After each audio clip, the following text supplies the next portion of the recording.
আসসালামু আলাইকুম। প্রিয় ভাই বোনেরা, আমি একটা গুরুত্বপূর্ণ কথা বলতে চাই। সবাই কথাটা মন দিয়ে শুনবেন।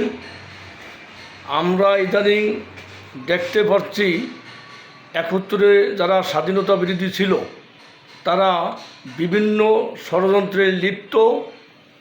তো একটা কথা মনে রাখতে হবে, যদি এই স্বাধীনতা